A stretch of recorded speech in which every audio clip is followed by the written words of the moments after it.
I think the biggest strength of YG as a management company really is their marketing skill. They're just so good at it that they're able to package their artists and make them appear as if they're bigger than they actually are. In other words, they fake it till they make it. But there's nothing wrong with that. There's a lot of management companies, or companies for that matter, who use it, and it'll stay on because it's a really good marketing strategy. The problem is that they are unable to sustain the success of a lot of their artists, except for Big Bang, but that's another story. Big Bang is a league of their own, and I'll discuss it later. So most of their artists, they would launch big and then they're unable to follow up. So what's wrong with YG? Number one, they're so obsessed with making it in the international market. In fact, they do so, they keep on trying at the expense of the career of their artists. In other words, they risk it all. And there's really nothing wrong with that. I mean, you do need to take risks, especially if you're a business. The thing is that it has to be a calculated risk. And that's something that they don't do. Take, for example, some of the artists that they have actually shipped stateside with a marching order to actually make it internationally. Number one is Seven. Seven actually debuted pretty strong. He first debuted in 2003, and at that time everyone thought that if there's anybody who can compete against Rain, it would be him. So he debuted and got an initial success in Korea. But then 2007, it was announced by YG that he was going to go have an American debut, a US debut. The thing was that just right from the beginning, there were a lot of problems, like the leaking of the very first single that he had. He was actually sponsored by Verizon, but the problem is that it's not really about the leak, because there's a lot of songs that have been leaked before and it doesn't really affect how it's going to be received or the sales of the song. That was the main problem. The first single was Girls, and it featured an American rapper, Lil Kim, but it didn't make it. It didn't really make it into the charts, and then he wasn't given any more support that he should have, actually, because you can't just expect to release one single in the US and then make it. And so for about 3 years, I think he really did nothing in the US, to the point where he got so pissed that he actually didn't tell YG that he was gonna go back to Korea. He just appeared in the office of YG and confronted the management company about it. So they actually he concentrated in Korea and in Japan, but I think he just managed to launch one album one in Japan and one in Korea before he actually had to go to the military. But he had such a promising career, but because of YG's ambition to ship him stateside and for him to actually make it in the US, then they just sacrificed whatever he had going here in Korea. Second was CL. So as everybody knows, she was a member of 21, one of the most successful, if not the most successful girl group in Korea. But unlike Seven, CL actually got a lot of support from a management company. YG actually was able to sign her up with the management company of Scooter Braun, and there's a lot of you who would probably hate Scooter Braun, but the fact is that it's a very good management company. The problem was that they're so paranoid that Scooter Braun would just snatch CL out of YG that they refused to give Scooter Braun creative and marketing control. And the thing is that, of course, between the two, Scooter Braun is the one who knows more about the American market. But because he couldn't take control over the creatives and the narrative and the marketing of CL, he just couldn't do anything. And so for like 5 years, she kept on announcing her debut and it never happened. She actually managed to come out with 3 singles, but that was it. The third single actually made it into Billboard Hot 100, and before Blackpink, she was the highest charting Korean female soloist who ever made it in Billboard Hot 100, and that was with very, very minimal promotion. So that was a big deal. And then everybody knows what happened. She just had to quit YG. The thing is that, just like Seven, they sacrificed whatever CL had going in Korea just so she could take the chance of probably making it in the US, but she was not given the freedom that she needed, and Scooter Braun was not given the control that he needed or was asking for. And then there's Psy. Psy was actually an iffy topic for a lot of people because, of course, he's very well respected in Korea. He's made a lot of splash, he made a lot of statement, he made a lot of difference and contributed a lot into the entertainment industry of Korea. The thing is that Gangnam Style was actually not taken as an art, as actual music, but more of a novelty in the United States. Maybe not calling it music is too much, but yeah, it was considered more a novelty rather than an art. So his success actually hindered a lot of, it made things more difficult for other Koreans who were trying to break into the international market because everyone kept on because Psy was so popular and Gangnam Style was so popular that they kept on associating Korean music with novelty and not serious music. But nonetheless, he was pretty big. It's just that his follow-up, which was Gentleman, didn't quite live up to the success of Gangnam Style. And then there's Blackpink. The thing about Blackpink is that it is premature. They do have the potential to become the next biggest Korean artist in the international market, but it is so premature. They were sent to do a world tour with 9 songs. I mean, come on. But they're still going. In fact, they actually have more support compared to the other ones that tried before them. They are actually getting more support, and probably YG starting to learn from their mistakes, I hope. Number 2, YG is so misogynistic. I'm sorry to say it, but they really treat women differently from men. The YG has always professed about his rule that boy bands cannot make a comeback unless they create their own song, write their own song, produce their own songs. In fact, he said the only thing that's keeping them from making a comeback is themselves, from writing the great songs and creating a great album. If they come up with one, then they will be able to make a comeback. The thing is that he's not doing that with the female artists like 21 and Blackpink. 21, I think CL is the only one who had some writing credits, but in Blackpink, nobody there actually writes. There is this famous interview where they said that they were simply given the materials to sing and they just sing it, and they did say that they want to do it in the future. But the mere fact that they are being allowed to make a comeback and sing somebody else's song is a clear message that they don't think, or at least they're not giving their artists, their female artists, a chance to create their own music the way that they're doing for the men in their company. Number 3, they are relying on one producer. They do have a lot of producers in YG, but when it comes to major production, they always go to Teddy.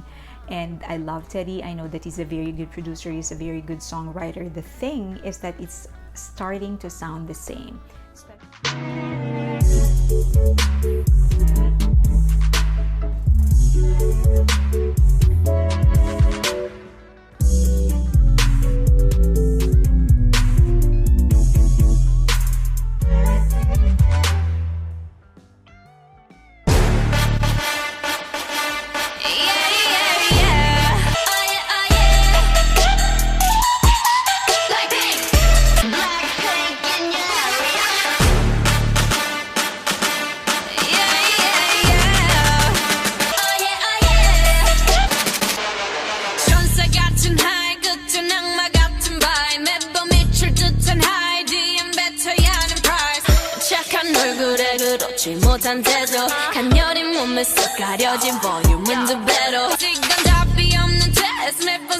Especially the songs of Blackpink, and it is not Blackpink's fault. It's just that they are given one producer and one producer only. Of course, at some point, it's gonna sound the same. The guy has one style. He has a signature. That's what I mean. Of course, he has the capability to sound different, but you will always have that sound that is signature, that serves as a signature of the producer. And that's what's happening with all the songs of Blackpink. It's always Teddy. They always run to Teddy, so now it's starting to sound the same. Number 4, they are trying to repeat the success of Big Bang. Okay, so when Big Bang started, they immediately packaged Big Bang as the elite boy band. They don't appear in a lot of variety shows. They don't do a lot of guestings. They were called the artists instead of idols. Even in their music videos, they would be postured or pictured as kings instead of just performers. Instead of going for the usual dancing videos, it would be a cinematic and visually pleasing portrayal of kings and royalties. And it worked with Big Bang. It worked with Big Bang so well that they're trying to do it in every girl group and boy band that they come out with. And it has to stop. The thing is that it worked with Big Bang because number one, it was the very first time it was done in Korea when YG did it to Big Bang. And number two, it worked with Big Bang because they are Big Bang. And you can't simply replicate who Big Bang is. They're a league of their own, and YG has to come in terms with the fact that they will never ever be able to get another band like Big Bang. Whether it's a girl group, a soloist, or a band, you'll never get another Big Bang. They come once in a lifetime. Number 5, too many artists, too little bandwidth. They like hoarding artists. For a time, they had Big Bang, they had Psy, they had Epic High, they had Seven, they had so many artists there, but some groups would make one comeback in 2 years. I mean, now Blackpink is coming out with one song every year. I mean, come on. If you're going to herd talented people or talented groups, you need to give them the chance to make a comeback, to create their own art, to produce more music, to create more art for their fans. Look at iKON. They had, I think in the span of their career, they had like 2 comebacks. I don't know, 3 maybe. Winner is the same. Epic High was with YG for 6 years and they made 2 comebacks. One was some sort of a goodbye just before they left YG. Blackpink, as I've said, has like 1 comeback, 1 song, not even 1 EP or 1 studio album every year. Number 6, no clear creative and marketing direction for their artists. They are very, very good when it comes to debut. They know how to launch artists, but they can't sustain them. It's like once they are launched with a certain image, with a certain concept, you don't know where to go. They don't grow as artists. They don't change. They don't evolve. That's exactly what happened with Winner and iKON. You just don't know where to go. And I'm afraid it's happening with Blackpink as well. They're kind of stuck in that kind of image, in that kind of visual, in that kind of proposition of being a girl crush, and they have to evolve. Come on. These are 4 talented women and they have to be given the chance to explore new things for their art. Number 7, it's all about posturing and no substance. So there was this one article that actually made the rounds. It went viral because he compared, or this writer or fan compared the claims of YG about the number of sales of the concerts of different artists from YG Entertainment, and actually came out with receipts. So she showed photos, for example, when YG says that they sold 45,000 tickets from this venue, and another artist who actually had a concert in the same venue said 40,000, and she would compare the pictures, and it looks clearly, very clearly, shows that the other artist saying that they sold 40,000 actually had more people in the venue. So they were obviously bloating their figures. And that's normal, actually. There's a lot of people who does that, even US artists. But the thing is that when they get caught, they just let their artist take the fall. They don't explain, they don't cover their tracks. And it's just so disheartening to hear, for a management company to tell a lie and then just let your artists suffer the consequences. It's actually the artists that are getting bashed and not YG.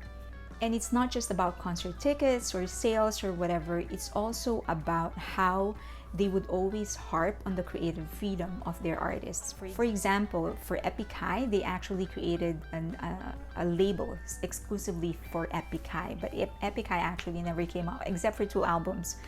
For 6 years, nothing happened. And one of those albums doesn't actually sound like it's Epic High, but whatever.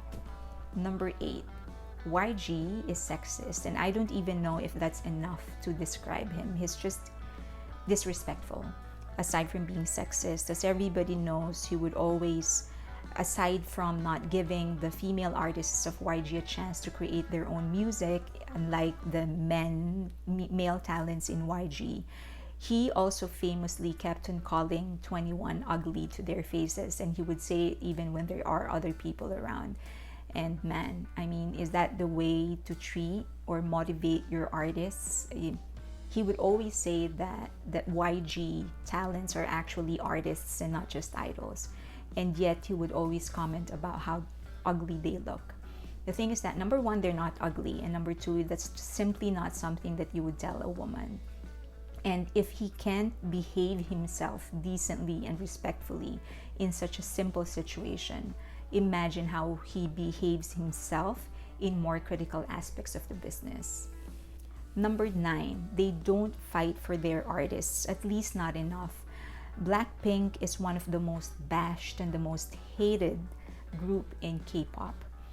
But they don't do anything about it. They actually said that they were going to take legal actions against haters and commenters, but then nothing happened after that. They don't follow up. They don't say the results. They would say, "Oh, somebody was already indicted." But then what? You need to be more clear. You have to set an example. You have to be very fierce and actually prove that you are following through. Because people are not going to stop unless they know that they can get into trouble for the things that they are doing. So yeah, they didn't do anything about that when 21 was being bashed, when Big Bang was being bashed, and Winner and Icon and Epic High, nothing. They didn't do anything. They simply do not support their artists. Number 10, this I actually already mentioned. They like lying, and then they would allow their artists to take the fall. That article about how YG kept on lying about the concert tickets, the concert sales, and the album sales, it was such a huge blow because it was substantiated. The writer of the article actually presented clear evidence on the claims that she was making, and YG didn't do anything. So again, it was the artists that were being bashed and being hated, but YG didn't say anything about it. YG makes so much money. They make so much money with their artists, and I hope that they treat them better. Now that YG, Jang Suk, is actually already out as a leader, as a CEO of YG, I hope it's going to start, they're going to do better this time. I know that they said that they're going to launch a new girl group this year and a new boy group. And I don't know, based on their record, they're usually 2 to 3 years late. So I hope that it comes in earlier. But even before they launch new groups, I hope that they could give enough attention to the existing ones that they have.